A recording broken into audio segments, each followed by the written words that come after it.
Hello, I'm Kyle Sprees, author of Decide Your Destiny and custodian of the Decide Your Destiny And I'm movement. Angela Talent, authors of Poems from a Lost Soul and host of the Relatively Damaged podcast. And this is the This destiny is of your soul. the Okay, we destiny almost of your got it soul. perfect on our first try.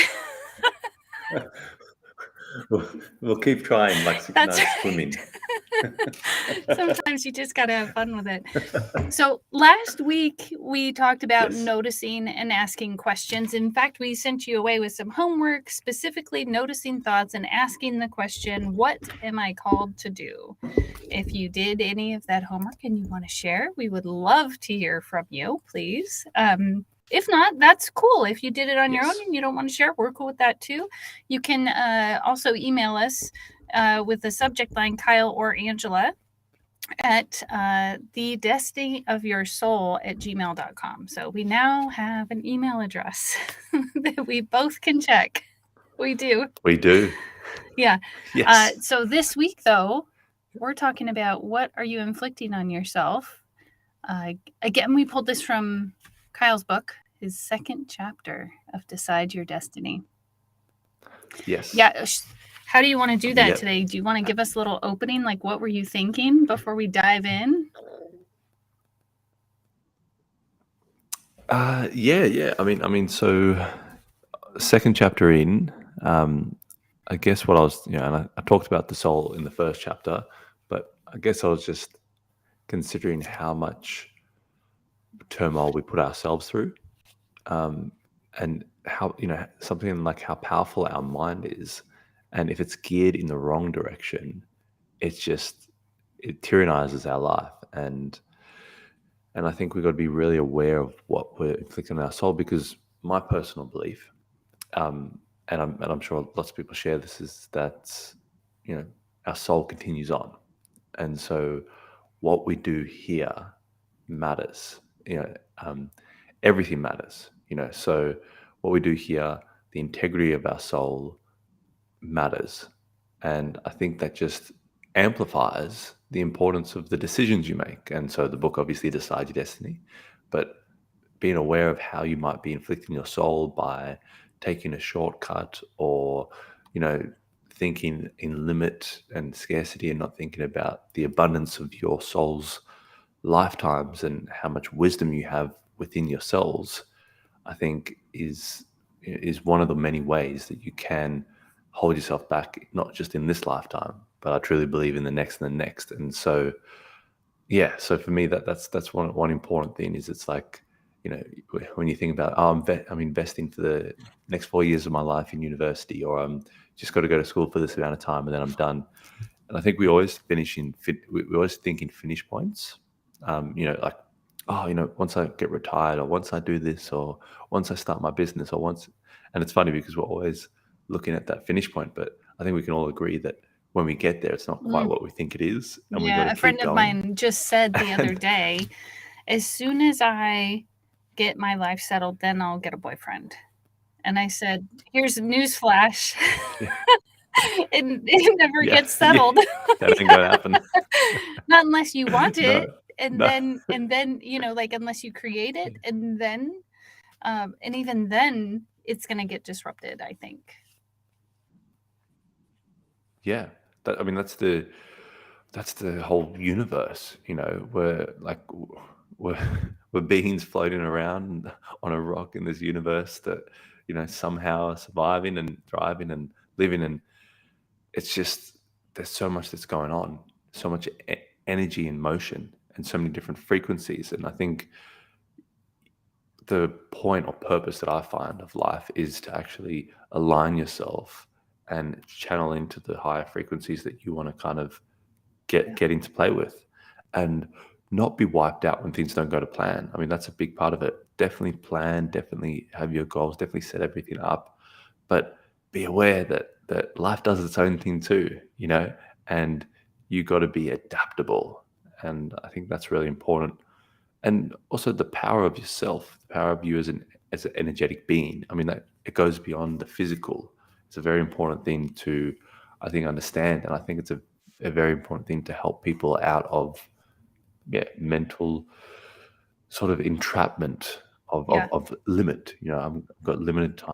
I've got limited this. I've got limited that. I've got Yeah, I everything have this scarcity. story as you're talking about energy, emotion, energy, emotion, right? Also, I'm thinking of Yeah. like quantum physics and how as you keep diving Yep. deeper and deeper and deeper into our cells, into atoms, into I what quarks. I don't know all the terminology because I'm not a physics scientist, but the reality is we are energy. And I remember telling Yep. my daughter, that chair you're sitting on is not solid. And she's like, yes, it is. And we got into a really fun conversation with her challenging the Yes. idea. And I said, okay, well, explain. And then she'd be like, now and we'd go back and forth. And I'd be like, see, so if it's full of energy, if at its very core there is nothing but energy there, is it solid? And she's like, no, Yeah. darn it. Damn it, you won this round. but, I'm gonna get but you. if we, that's right, that's right. But if we think about our bodies as energy, so I take the idea of the chair, and our body is energy, and now everything changes. All of a Mm, sudden, I am no longer this physical being on this physical planet. I am also this energy because I think we live in this reality which says, the table is solid, the chair is solid, I'm not going to fall through it.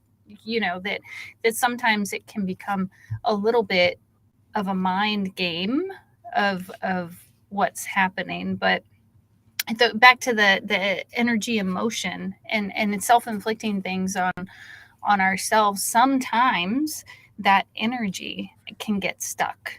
And mm, when I say that, I say that on a subconscious level. We don't even realize what we're doing.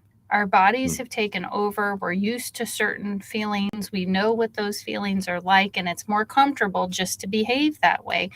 So, like, one of the things I recently said is if someone is giving me feedback and I don't like it, it's probably a good thing that I'm hearing that feedback, and a really great sign that I'm triggered by it. And then it's definitely something I need to look at and yeah. usually accept that I do. Yes.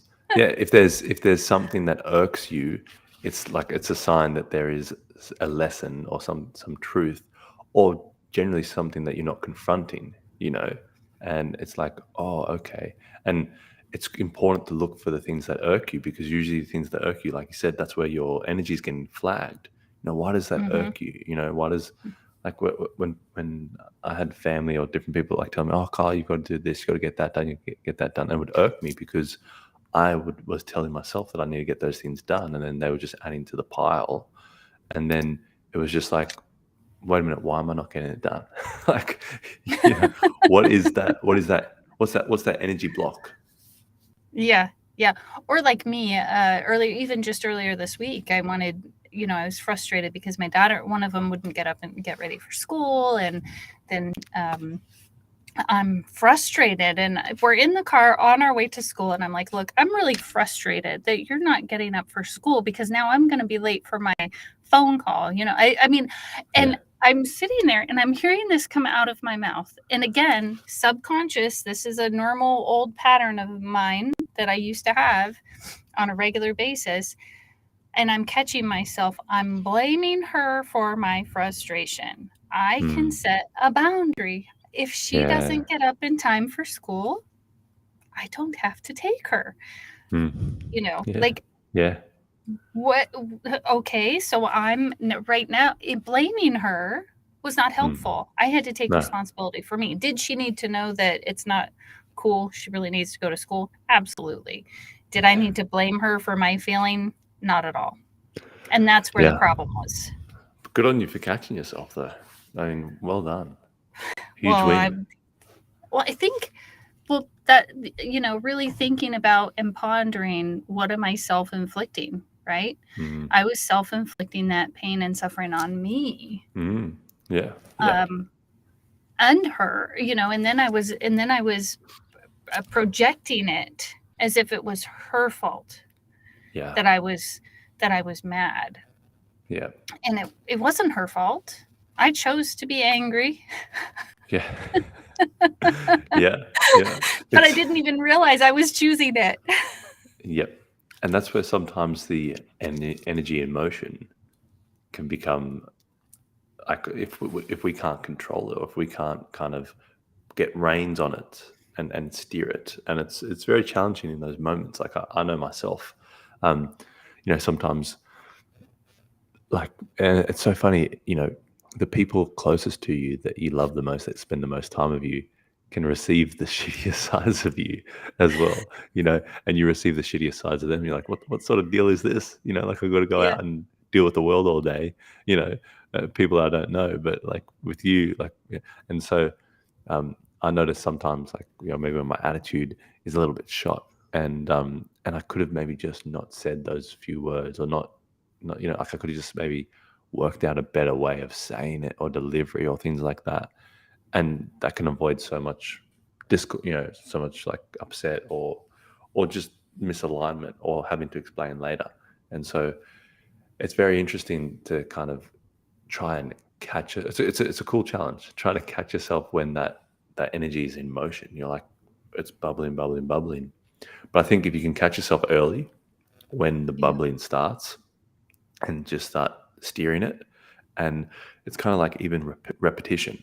You think about, like, how much indoctrination, or how much programming, or how much negative feedback loops we've had wired in our brain, and just like connected. And so if we can just repeat something on the other side, my grandmother was a counselor for 60 years, and um, she had this little doll. It was so funny. So from way back in the day, she had this doll called the Dreaded doll. And what you used to do when you were like angry, or when you like, when you had like, some sort of feelings that, were stirring you up, and maybe you were about to go and shout at someone, whatever it is, like, you grab the Dreaded doll, and then you swing it, and you hit it against something. You go, drat it, drat it, drat it. And I was like looking at this old doll that was like, I don't know, made in the 40s or something. And I was like, here we go. Let's give this thing a whirl. But Yeah, like it's it's a tool to find an outlet, or find a way. I mean, for me, like, when I was writing that chapter, self-inflicting, life got so heavy and hard, and pressurized, that I was, who knows what I was going to do, what sort of dark path I was going to go down, and not just the negative thoughts, but because I was getting abuse outside of my life. Then it's kind of like, what happens? It's like your environment. You get abuse outside of your life, or outside of your body, in your environment. You get abuse, abuse, abuse, and then you go, okay, well, now I'm going to abuse myself, and it's kind of like that mirroring, like, we double down on whatever our environment is. So, someone who's abused in a relationship might pick up, another habit of drinking, drinking mhm, heavily and messing up your life. That's another form, to me, of self-abuse, right. so it was, I had an outlet, though. I had, okay, I'm going to play rugby for the Springboks, and I might have said this on the last episode, but that was kind of like the goal. That was the thing that was getting me out of, the darkest of thoughts, the darkest of times, um, and getting me through. It was like that little bit of light through the the shadows, through the cave. So, I think big tool, or maybe a takeaway, uh, is, if it, and this is in chapter 2. I talk about your cosmic goal and setting up your cosmic goal. So the chapter, and then there's this big exercise that takes up pretty much the size of another chapter. And I discussed the importance of cosmic goal, that pretty much took me out of, you know terrible thoughts in a terrible direction. So maybe that could be the takeaway for today, for people to find that. And I'm trying to think of it. It's kind of like, when maybe it's Coast Guard, when someone's like lost, they fall off their boat, or like the boat Mhm, blows up or whatever in the ocean, and the Coast Guard comes over and lifts them out of the ocean.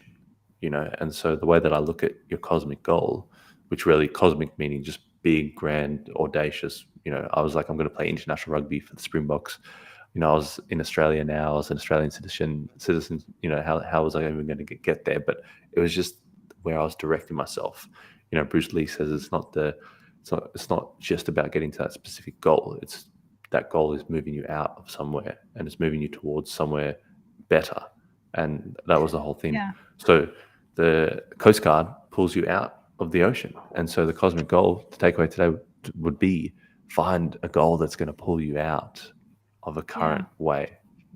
What goal can you have that will help pull you out? Now, I want to go back to something you said about just the ideas, like you were talking about the abuse and things like that, and then inflicting that on yourself. And I think also what can happen is we can get addicted to that, to beating ourselves up, or deciding we are, for instance, a burden, or deciding we are something that we're not because of all these messages that we got in other places.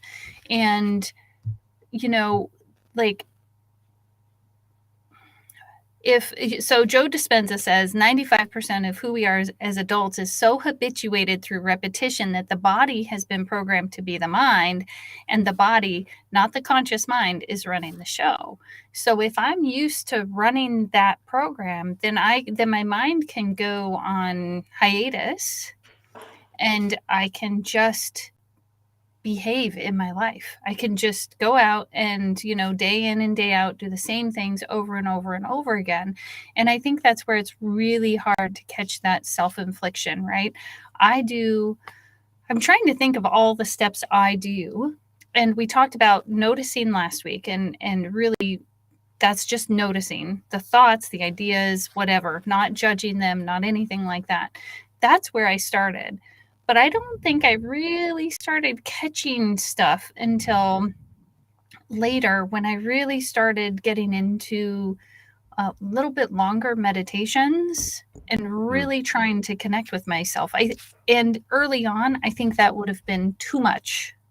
I really think that would have been too much. Now, the other thing I do want to talk about is that darn goal, because I'll tell you what, there was a time in my life that if I didn't meet a goal, that gave me permission to beat myself up. So I couldn't give myself a cosmic goal. Heaven forbid I give myself a cosmic goal that I absolutely that'll be a huge beat down. Because I would, but now I realize it's just there to help propel me along the journey.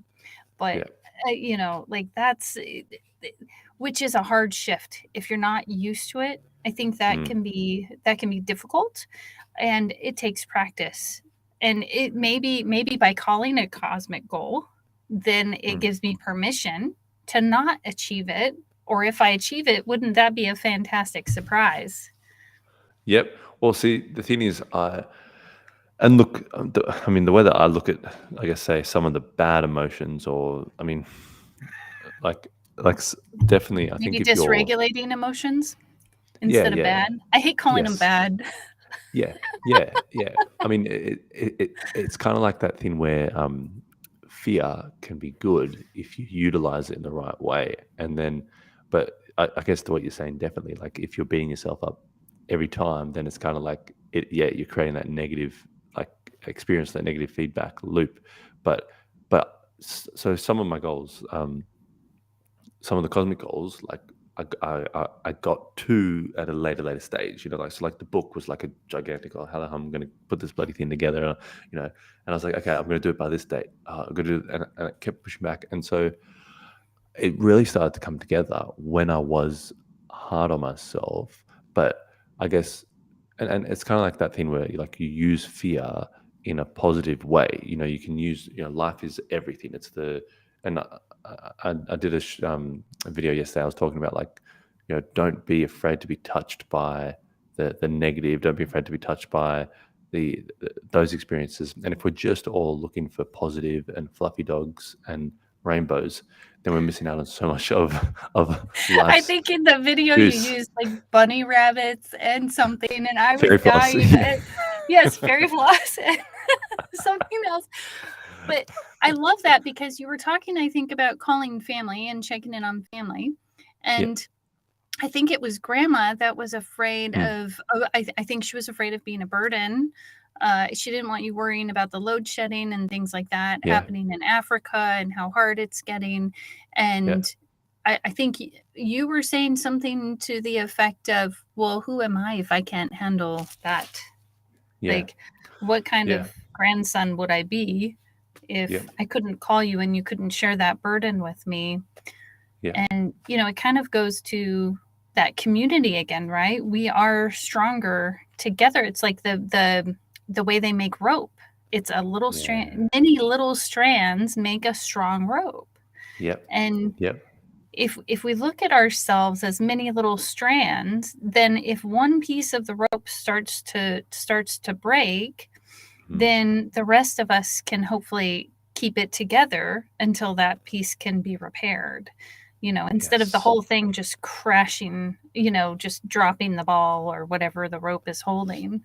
And And I never really thought of it that way before, actually, but I like I that love that. That analogy. is very, very. I love that. That is very philosophical. I feel like am I chatting to Plato here? What's going on? Like that is that is brilliant. And just on that, I think if you think of the little every string, each string breaks. It's kind of like the string. Each string is connection and communication. Because as soon as communication breaks down, and like as soon as communication breaks down in a marriage, the marriage breaks down in a relationship, in anything. Like so. I can't remember where the exact quote came from, but it was something about as soon as the death of communication onsets the death of like pretty much everything. So communication is such like an important thing that we don't realize. And we're in a world where we can communicate so well, so maybe we don't realize the importance of it. But when we get shut down, or when we go, oh, I shared this, or I really strongly felt like sharing this, or I stand for this, but the PC police or the whatever police or the anti-me police came at me and attacked me, and now I'm not going to share anything ever again. It's like, okay, wait a minute. So what are you going to go do now? All your beliefs, all your thoughts, or you're going to go inward and hold that stuff, and and then we go, wait a minute, why are so many people dealing with mental health? Well, maybe it's because we grab the pitchforks and we go and burn somebody anytime maybe they say something that like maybe a group think doesn't agree with. And I've noticed that Or a they're lot in, having a bad day, heaven yeah, forbid someone have a bad day, and then we get yeah, the pitchfork and be like, oh man, you're not allowed to have a bad day because we're not allowed to have a bad day. And yeah, that's not true. if no, if my kids, for instance, I love using them because you know what, kids they will teach you who you exceptional. are. They have taught Yeah, me who I've I heard that. am to no Yes. end. But Love when that. when they get angry or say something, that is so about them. The other thing I really also want to point out is there is so much that happens inside of us all of the time. There's so Mm, much that happens inside of Kyle. There's so much that happens in my youngest daughter, my oldest daughter, my caregiver, what have you, my mom, all these people, right? And we think we know them. We think we know what's happening, and we yeah. assume that when they're yelling at us, that they've had the same experiences that we have had, and that there's no reason for them to be upset. And I know that's not true. It is really hard to break free from that. And Mm, that is a place where I think we self-inflict pain and suffering again, or on ourselves, because we take on what someone else is doing or mm, saying in anger, frustration, sadness, instead of hearing, I don't know if it's what they're saying, I don't know what word to use here, instead of hearing through the message to what they're really needing, mm, and being calm enough to stay with them through those dysregulating feelings. mm. We if we don't do that, then we're inflicting more pain even on ourselves. Yeah, exactly, exactly. Yeah. I had a friend, and one other thing I wanted to say with the rope was, it's another thing with the Roman thing. I can't remember what it's called, but when they would tie sticks together, and each time they tied more and more sticks together, the sticks would get, like as a phenomenon, the sticks would get multiplicatively stronger. So they'd multiply. So it wouldn't be Mm, like one stick plus two stick is two times the force and strength. It would multiply. And I think that's the same thing with the rope, with mm, community, with coming together. Our solutions can multiply. And it's funny because in in some countries in the world, people are very how would I say, very comfortable talking about how corrupt their government is, or their leaders are, or their, the lobbyists are, and all these sorts of things. So it's very interesting because you talk about that, and then you come back to a different country, and there's corruption in different ways, different levels, or different sort of, hey, if you do this, here's a bit of real estate here, here's a bit of lobbying here, here's a bit of, I'll sort you out there. Um, but it's so interesting because listening to family and friends talking about where they are and the corruption that they're experiencing, and then they talk about, oh, it's tax money is easy money, just charge, and all this sort of thing, and you just go, wow, like how much could we solve if we came together, as communities? Like, have we gone too complicated? Have we relied too mhm. much on authorities? And I'm not someone who's I don't even know what the belief quadrant is. There's so many different labels, but I'm not believing like, oh, we don't need any governance, we don't need any. Like, I'm 100%. We need law, we need order, we need all that sort of stuff. We need a judiciary system, but even that is flawed because there's a great study on how many, like, what the rate of a guilty conviction is for judges before lunch compared to Yeah. after lunch. And it's like this huge split, and you're like, well, we're humans. Like, this is something we're working with, and Yeah. it's that flaw. But I feel like if we can come together, if we have councils, if we have people, if we don't have this, and it all, for me, a lot of it comes back to limit and scarcity, and it's a tool used by some institutions to drive up urgency. Oh, there's only 200 water bottles here. Just letting you know. Well, you clear out your stock. You have a great sale for that. So that limit, that sort of scarcity creates that sort of urgency and that attention. And so, for me, I just think that we can do so much together if we come together as a community and we connect and we're authentic. We open up and say, yeah, look, maybe we'll get rid of that slot where I just before lunch, for the judge. Maybe I'll have a quick bite to eat, or I'll go have a snack, or I know I'm in this professional frame, and but maybe I'll go and actually go out, have a quick snack before the next person, or whatever it is. Like, we can change things once we get into communication and connection. You can change the strict structures of the systems once we get into communication and connection. And I think it's such a powerful thing when you're talking about the string, and the same thing with the stick. Like, we become multiplicatively stronger together. We can solve Mhm. things out together. And that's one of the things that I love about what we're doing, because your book like lends strength to my book, and then my book lends strength, and this whole thing like just can grow and build. So on that note, I Mhm. would love to hear your poem, if that's okay. Yes, I did write a poem for today's episode. I call it Self Inflicted. I couldn't help it. I self inflicted more pain and suffering. It was all I knew, even as I grew. Instead of succeed, I aimed to give away my pain until it was that I realized self sabotage wasn't the way. But the pain stayed, and if anything, it grew as I found myself curled in a ball, crying on the floor, hiding my fear, hiding my emotions, until one day I started to gain confidence in taking apart, in putting together the puzzle of life. And then I realized that any movement out of the rut, out of what I knew, even if it was small, was the way I was going to go. Hmm. I love that. So That I think, yeah, that. Go ahead. I want to hear what you said. What you say. that made me that made me think of the sort of light, like that little bit of like light out, and that sort of leading light, when you're in that self-infliction, whether it's yeah, beautiful poem, beautiful poem. I agree with you, Kathleen. Thank you. Um, Yeah. when you're in that place of self-infliction, and whatever degree it is or level it is, it's very dark, and I just love Yeah. that poem. It kind of made me feel that light out, and it also made me think of um, And look, maybe I'm just getting something out of it that's not quite there in the poem, but I think that's the beauty of poem. It can spark things in you. And for me, it really sparked how, and Kathleen just said it about the communication connection. Yep. Like self-infliction for me, a big part of self-infliction was not communicating and not connecting with people, because feeling like this overwhelm of trauma and challenges and pain was mine to burden quietly.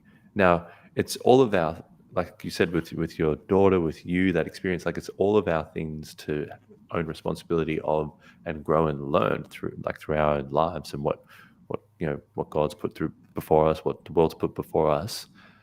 But we're not here meant to just fix it all on ourselves. And it's what we're talking about, community, and connection and that communication. Talking about it, sharing about it Yeah. is not saying, here, have it, solve it. It's saying, Well, yeah. and I think in what you're saying, it just hit me. I think I had this idea that I literally created it on my own. That Mm, all of these past stories, choices, things, the reality of it is, as you're speaking about community, is it was also the people around me who mm. contributed The to environment. how I interpreted those stories and those beliefs. And it Yeah. wasn't just me. I never really thought of that before. That's so fascinating. So not only do we injure each other, but then we can help heal each other. And where do we want to be on that spectrum? So Mm. we can inflict on ourselves, and when we're inflicting on ourselves, we're inflicting on others. So what is it that we want to inflict? Yes, exactly. And influence, maybe like the next word evolving from this is influence. Like, what do we want to influence in our lives, influence in other people's lives? And I think a big, like you said there, it was great because it's a big part of it is perspective. Like, if we can shift perspective, if I can, listen to like my grandmother yesterday in Africa, and just chatting to her and just going, hearing some of the situation and going, look, I've got another goal now. I've got to crack you out of that country. Like I've got to crack you out of that environment. Like if everything's just deteriorating around you, and then obviously like if things are deteriorating around you, then what happens? Your spirit, your energy, your communication, your relationships start to deteriorate as well. And it's Yeah, because interesting. what happens is we Yeah. go into fight or flight. And what happens in panic mode or fight or flight is we literally go like Mm, this, tunnel and we vision. see tunnel vision. So then the very next choice that looks like it's going to work is the one I choose, instead of coming from a different perspective where there are other opportunities, which Yes. is not healthy. This Mm, is why so many families get stuck in lower middle class, lower class, and some of those yeah. dynamics is because they're constantly in panic mode. So how do you Mm, even help them get out of panic mode? Well, we have to teach emotional intelligence, I think, and we have to teach those things because we were given those things. And as far as I'm concerned, when I know something or I have knowledge in something that someone else may not know, first I need to check and see if they know it, right? Because they may know yeah. it. But then it's my job to share it. So Yeah. it's my job to talk about these things because God gave this information to me, and it would be remiss of me to withhold something that has blessed me so wonderfully. Yeah. And it's a proactive approach that you're taking, and it requires a proactive approach to have communication and conversation, and to take what we know and see how it can and help. And the biggest thing that I noticed was that the kind of when I used to go back to that country, and it was different. It was a different time, and all that. There was a lot more communication and connection between family. But Mm. as the country became more corrupted, and basic systems of energy and everything was like limited to people, and like all as it kind of degraded on itself, um, the communication and connection with family degraded on itself as well. So Mm. it's interesting, the environment, and then that's where you have to really push yourself out and go. I'm dealing with this, I'm coming home after a full day's work, for pittance, and then I'm having to cook by candlelight, you know, and then I'm like, all these different challenges, and then obviously then there's more break-ins and all these different things, and Yeah. all this compression of your environment, and then now I have to be proactive and find a way to communicate to family and connect with family and talk to family and see how they're going, you know, Yeah. and so if you Well, and don't have how that I'm trying to, conversation, how do you get out of it? yeah, what is right. And I'm thinking, okay, so how could I turn that? Right? What could I do inside of myself? And I'm sitting here going, wow, what an adventure. Cooking by candlelight. Whew, Yeah, yeah, isn't God great, right? I can still cook by yes, candlelight. And yeah, then because the load shedding, for those of you who don't know, is the electricity gets turned off and it's on yeah, cycles, I think, right? Like and it's more often than it used to yes. be, Well, yeah, my significantly, granny was right? telling me it's been going for 12 years, which I was like, oh wow, but it was very small, like it Mm-hmm. was very, but now it's now I think it was like 8 hours of the day at night, so it was like Mm-hmm. it's yeah, yeah, it's in Yeah, so cycles, like you said. all of us Yeah, with computers and electricity and air conditioning in like the United States, we can be super grateful that we've got that right now for for most of the day or for what we think we need. But yeah, also, I think in some ways, like what a blessing to connect back with nature. Like that mm, could end up being a huge blessing. So I'm just mm. trying to this is what I do inside of my own head. How can I flip the script to be of Perspective. benefit to me? Yeah. Yeah, how can I so yeah, even this last weekend somebody said to me that their perspective on someone else was I can't remember, but the story was not nice. And I said, "Well, when you tell that story, I don't like it. So, it's not that they couldn't tell the story." I said, but I'm not going to take that story on as the story I'm going to tell about that person, because when I tell Mm, that story about that person, I become mean because if I believe that story, then I'm also believing this and this and this and this, mm. and that's not You're who I taking want to on all be. I that. want to be a loving person. Yeah. Love that. Powerful. Yeah, thank you. Yeah, no, I'm just trying to share like how, because it really can be a trick of the mind Mm, of how am I going to and how am I going to make it through this, number one, but how am I going to make it through this and feel free to get through this? yeah, Like, how can I be free? It's like this yeah. huge freedom to be able to choose joy when everyone Mm. else is choosing misery. Yeah, yeah. And when it's all around you. And I mean, and the thing is, like we can talk about, and look, uh, what you're saying, I think my, you know, with what humans have created and what we can create and how capable people are, and looking towards success and how much success certain people make in the world, and just like mind blowing success, especially in the last few years, um, and how organizations, institutions, like just seeing what infrastructure, what has been built. For me, that thing of like, aren't we lucky, is two part, because like, yes, gratitude is important, but we should all be striving for excellence.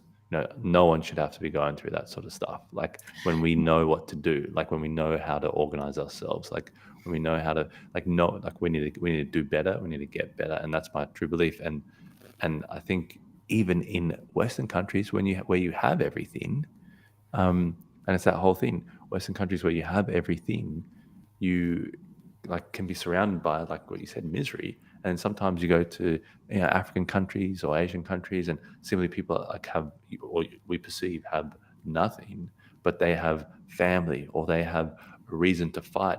And sometimes the craziest thing is they have more of a reason to fight every day, because hey, I need to go and get some food in my daughter's belly today. I need to get out there. I need to find a way, and I need to do my best I can. And then it's kind of, and you hear about so many success stories where people have come from the depths of hell and come through it.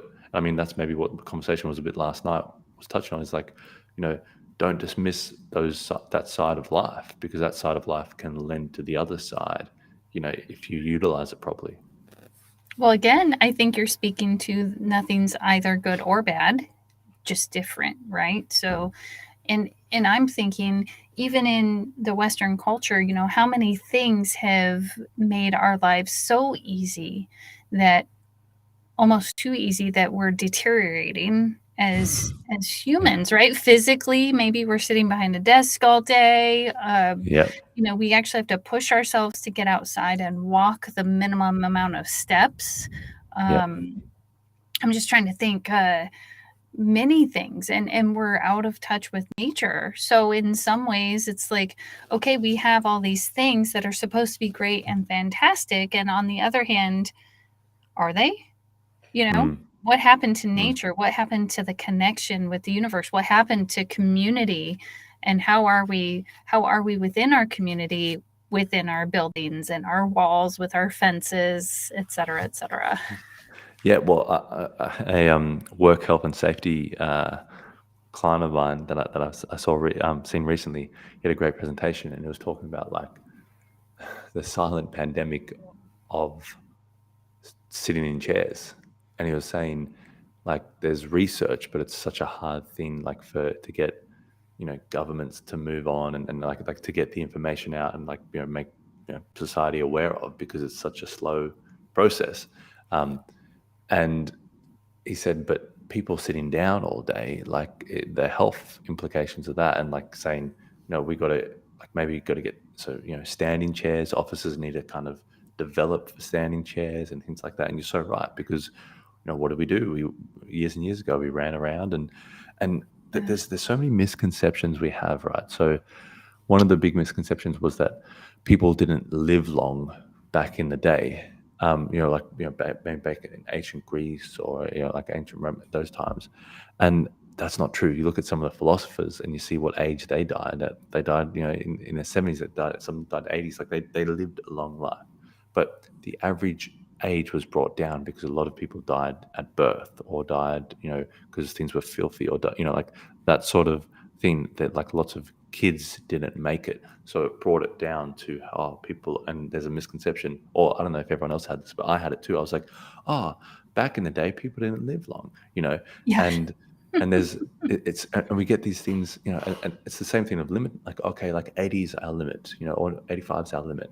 And when I was in Peru, and I was traveling in Peru, and there was this tour guide, and I saw this tour guide. There was some old person like kicking a ball around, and I was like, "Oh, who's that?" And he said, "Oh, that's my father." And this tour guide was like an old, like like 50-year-old, 50-something lady. And I said, "How old's your father?" And she said, "Oh, he's 75." And I said, "He's 75 and he's running and kicking a ball." I'm like, that don't happen in the West. That shiz does not happen where I'm Well, from. And yeah. the thing, the thing that she told me next was that um, they got DNA from skulls in Peru 400 years ago, and scientists found that those people lived to 120 years old.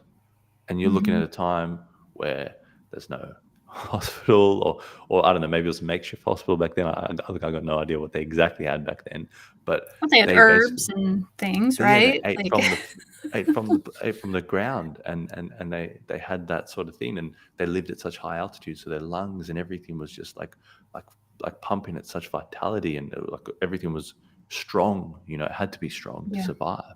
And it's yeah, what you're talking about. The environment can make you stronger, or it can make you weaker.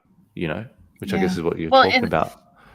and I think how we perceive the environment too, like nature is bad, or cold is bad, or hot Cold's is so good. bad. Cold exposure is so Like, good. it's Yeah. so good. Oh man, um, that cold showers, yeah, like for your heart, are so good. And also, like for me, I don't know why, but I feel like when I have a cold shower, it like spiritually cleanses me. Like it gets like the spiritual waste or attachment, or maybe shitty people that I've met recently, or whatever. Like a kind of, or my own shitty attitude. It's like it just well, kind of you can't think about anything else in the cold Yeah. shower, right? Like, Yeah. it's like you go to heaven in the cold shower, I think, in some Yeah, I level, like right? Like, that. I like that. like That's it's a awesome. total, it's a reset. But back to that study you were talking about, like, oh, we need to get maybe standing desks or this or that. And I'm thinking, again, we have this idea that people need to be behind the desk. And Mm. I Wow. don't Good, think good that's true. perspective. I Good just, perspective. talk about Yeah. self-inflicting misery on us. Mm. Oh, if you're behind the desk, you're going to be productive. Well, guess what? If you take a break and you go outside and you commune with nature and you come back, sometimes you're even more productive. Most Mm. times, I would bet you're more productive than if you just went to the break room and sat down again. Like, so I Yeah. really want to get maybe just the idea started that it doesn't have to be a sitting or standing desk. Maybe it's a walk outside, you know, Mm. Yeah. um, Yeah. moving our body and connecting with nature. There's something in me right now that it's like, nature, connect Yes. with nature. Yeah. And go out and like going out and connecting with people and like, uh, I mean, I'm very old fashioned maybe with the way that I, in some ways, do business and marketing and things like that. And I do stuff online as well, and I get messages and emails and a lot of that, like a lot of inquiries come through email and things like that. So, but I also love going to a network event, meeting people, and I always, and it's so funny. I always go there like, oh God, like I don't have time for this, or you're getting that whole thing, and then you leave, and you're like, God, I got to do that more. I really got to do that more, and Like it's your the cold same thing. shower. Yeah, it's a whole cold shower like experience, but going out and meeting people and putting skin to skin and shaking hands and connecting with humans and having that social contact, especially post the last few years we've had, is so important, and maybe that's a silver lining from the last 2 years is that we maybe were connecting to devices, um, and the virtual, and we forgot about the human. And then when we were like banned from the human contact, seeing a smile, all those sorts of things, then we had to look in people's eyes and really see a smile in their eyes, or whatever it was. It's like that's that human contact, and you build relationships a lot stronger, a lot deeper. And you can actually, and it's the same thing with Zoom, right? There was this whole thing about Zoom fatigue, and I was like, why am I getting tired on like Zooms? And what someone was saying is that you have to read a lot of body language. So with me and you, like, we're pretty comfortable. So doing this, like, I'm not feeling tired. But maybe if you've got a meeting with a client, and they're like really standoffish and really, like stern, and then you're trying to communicate to them and share what you can, offer, and see if it's a solution, if it helps them, and find what their pain point is, or what they need help with, or how you can, yeah, help them with what they're going through. And so when you're doing that, you're really trying to read a lot of body language. And when you're in person, you're naturally able to do that. Like you're able to see things. Yeah, Mm, yeah. But in Zoom, you get this little box, and it's virtual and digital, and maybe yeah. like a bit of a lag. And you're just your mind. You're naturally you're overcompensating and trying to read all that. And so sometimes it's that thing of Maybe. like, let me remove myself a bit from needing all these confirmations from the person, all these social Yeah. signals, and just Well, sharing and having confidence in what I'm sharing. I'm just wondering, because HeartMath did some studies, and what they're talking about is the reality is we don't need that. We can send heart and have that connection with people, whether or not we get into their space or not, and it can also happen over the computer or over Zoom. Mm. But my thought, what because they also have the Global Coherence Initiative, which is where you send heart to the earth and to other areas that might need help, and that's actually a free app that you can get, and it has heart rate variability on it and things like that. But I'm wondering, just as a thought that popped into my mind, if it's number one, was it because we didn't know that we could do that as a species, right? That we could Mm. connect, that we have a connection across time and space?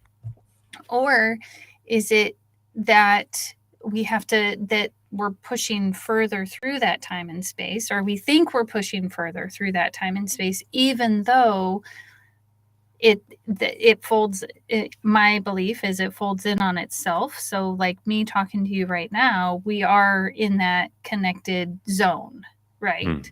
Yeah. Is how I'm looking at it. So I'm just throwing out those ideas because I think maybe even by not having those conversations and giving enough breaks for going outside, and maybe though some of like the students or the kids didn't take that opportunity, it could have been turned into a game or something like that. Go outside and take a picture of yourself in your backyard or outside sitting on the grass or something. So because otherwise it is just the computer and the electronics and the overwhelm of technology, I think. Yeah. I mean, well, I what, don't know.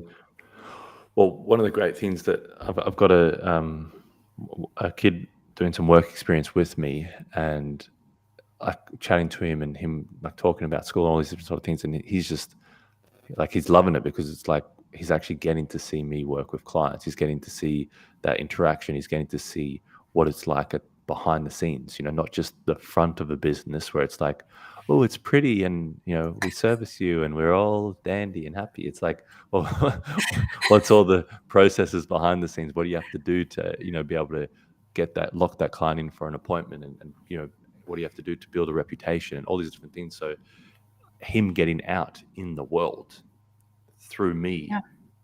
is helping him, and he's like super grateful. And I don't know if I spoke about it before, but one opportunity I had was to get him on a radio show, because for a short period of time I was hosting this radio show, and I was like, all right, why don't I mentioned to the co-host, I said, can I get him on?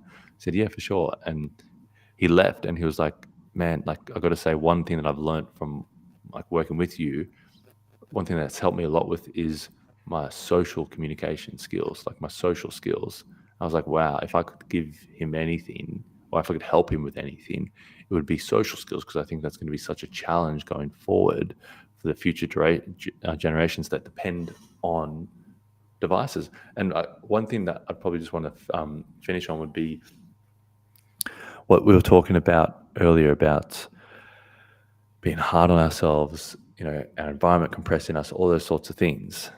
And in terms of like self-infliction, I think it's the big thing for me.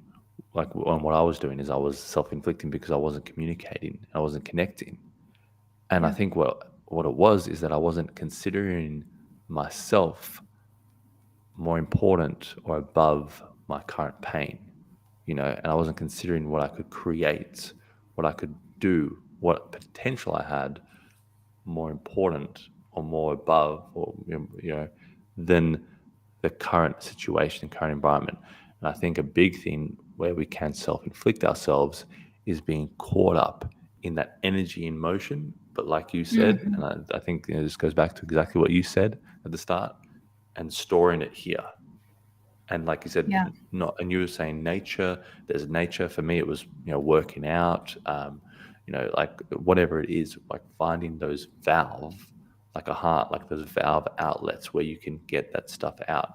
Otherwise, you holding on to things is a form. And that's where I feel like I really created a lot of my challenges when I was younger, my sickness, is that I created it because I held on and I didn't know how to find that valve release. So being Right. aware of how am I self-inflicting myself, because you might think that, hey, I don't drink, I don't do drugs, I don't do different sort of things, but hey, what do you do with the mind? Yeah. Are What do you you do with the blaming mind? yourself? Are you Yeah, putting yourself down? yeah, Looking at the people around us will tell us too a lot about ourselves. And if they're brave enough, yeah. I love, it was quite a few years ago, I sent out a text to family and friends. And I quite literally asked them to tell me things they loved about me and things they didn't like about me. And Yeah. not many responded, which actually told me something. Some people responded with all the good things. They didn't want to tell me things that maybe they didn't like about me. It was a great lesson for me to be open to that feedback, how important it is to get that feedback for maybe how I'm inflicting that pain and suffering on myself and maybe even on others around me. But it's that was definitely a humbling experience, and it was so neat because when I did get the ones back that were willing to take that risk, I knew that they loved me. Like at their very core, they were like, you know what, this might hurt her and she will still love me, and they knew that, and I knew that, so it actually brought us closer together. I It's love so that that. we could talk about that pain and suffering, and it brought us closer together. You know, it was what I was doing. I didn't know some of the things I didn't know, and some of the things I was like, oh yeah, yep, okay, I definitely got to work on that some more. Angela, that is awesome. Well, to conclude what I was thinking, I know I said earlier that the takeaway or the homework piece could be our cosmic goal, Yeah, to lift us out, and definitely can be. But also, I don't know if you got it from a book, because I remember reading a book a couple of years ago, and it said this. It said a similar thing. It said message your family and friends and ask them for feedback. And I actually think I've did that once, and I got such an amazing amount of people that, like that gave me feedback. Some people, like you said, similar sort of thing, was like, oh, I'm not sure, like kind of dodging it, or like quiet, or that sort of thing. And it was an interesting social experiment. Um, some people actually did give me criticism, and I was like, look, I think you're doing this and this, but I'm not sure about this, or that they gave me their feedback, and I was like, oh, cool, I'm glad to see. So maybe, and I was thinking as you're saying that, maybe that's a thing to do regularly, because also what happens, and if you're trying to build something and create something, and in a totally transparent way, uh, if you want to get people interested and get your tribe interested in what you're doing, then you yeah, engage them. If you want engagement, you engage them in your story, in your journey. And a part of that engagement is, hey, this is what I'm doing. Um, this is where I'm going. By the way, I'd love some feedback from you. How do you think, I'm doing here, here, and here? And I remember reading that from a book and doing it. So maybe that could be the takeaway exercise. What do you think? yeah. That sounds fantastic. I think it's gonna. Let's see. We've got a few newsletters already loaded, but I think I'm gonna have to put that on the very next one we load. Okay. I think I will. Beauty. That is my plan. So that would be Because I probably got the so much third away week from in it too. October. Oh yeah, no, for me. It was fantastic, and it was like the 2-star review I got on my book. I mean, I've got all these 5 stars, and then I got a 2-star, Yeah. and I was grateful. You Yeah. know, they felt safe enough to say what they felt, Yeah. and I was able to take it and go, okay, and that's okay. They can feel that way. I know for me, my book is full of pain and suffering, and I thought I was in hell. Yeah. They may feel like that wasn't hellish enough, and that's okay. You know, like, Wow. so Yeah. it is, but and also very sad that it Yeah. wasn't hellish enough for them.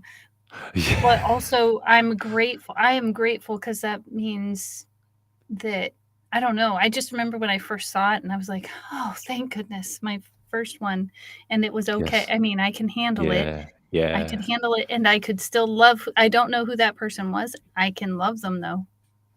Yeah, I can love someone them. said to me, "Well done, well done." Someone said to me, very, when you start sharing the book and people like start saying it in social settings and family and friends, and it was like an extended family dinner, and this guy was he was an Australian, I think, Olympian water polo, I think he was. I'm not sure if he was a gold medalist, but yeah, he was proper Olympian.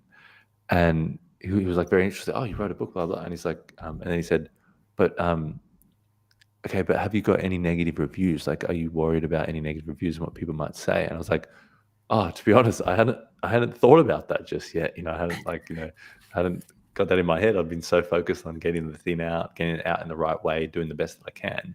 And it was just an interesting perspective. It's like, okay, this is something to consider that lots of people consider. And I love what you said. Once you get that, it's kind of like, okay, I got through that. I got through that experience. Like, that's okay. I'm still, I'm still okay. I'm still here. And it's that thing. Our mind can get us. And who knows, for that person, maybe that was something holding them back from writing a book. Oh my god! And like I've said, I don't know if I said it before on this, but Australia, like my vision of Australia, or what my grandfather's probably how he experienced Australia, and he's such a happy man. So like he was the happiest man I know. Um, but he calls a spade for a spade, and like he'll say things, like, oh, they still so they still treat us like what do they call criminals in this country, like with the coming from England, and like all the criminals like that they shipped off to Australia and all that sort of stuff, and and those sorts of things. And so it's kind of like that, like aggression of police, like guilty to proven innocent, and you know over legislating a country until it just like loses its entire juice. But anyway, so one of the things of Australia was very much like you leave you to do you, and I'll leave me to do me, and that kind of like that Buddhist sort of thing, like you go do your life, I'll do my life, and like we'll just be in harmony, and I won't suppress and compress and try and dictate authority to you at every moment's notice. So one of the funny things through that whole experience was realizing that what I perceived of what I thought it was and what it really was different, and that created a social compression of people to be, and they call it tall poppy syndrome here, but there's so many different social things of like group think, and oh my god, what will people think of me, how will they see me, oh my god, can I go out and do my thing, oh my god. And there was this great speaker that went to, and I don't know where in the US he went because I'm sure it's not the same everywhere, but he went to somewhere in the US. He spent a few years building his business, and he said, he was on stage, he said, I love Australia, like I love this country, but the difference between Australia and America is that in Australia you tell people, oh, I'm going to build a business, and they say, are you sure? You get all this kind of compression and this kind of confinement, and this, oh, who do you think you are? You think you're better than me, you think you're bigger than me, you're arrogant, you got that ego, you got that too good, you think you get all that sort of stuff. It's like, whoa, I don't know what, like they're mirroring whatever they've got inside of them. And he said, but then, I was in a bar, like you'll say like, oh, I think I'm going to start a dog walking business. And then all the people at the bar come over to you and like, oh my God, that's so great. What are you going to do? I've got some dogs. My sister's got dogs. Oh my God. I can, and it's like the different energy frequencies of like pumping you up and like going, go for it, man. Just run after it. Go for it. Follow your dreams, to like, who the hell do you think you are that you're better than me sort of thing. And it was interesting. This guy's like an Olympian and he's having these thoughts. It's like, man, you were an Olympian. Like you did well. Like, you definitely went through the process of failure and success and suffering and overcoming.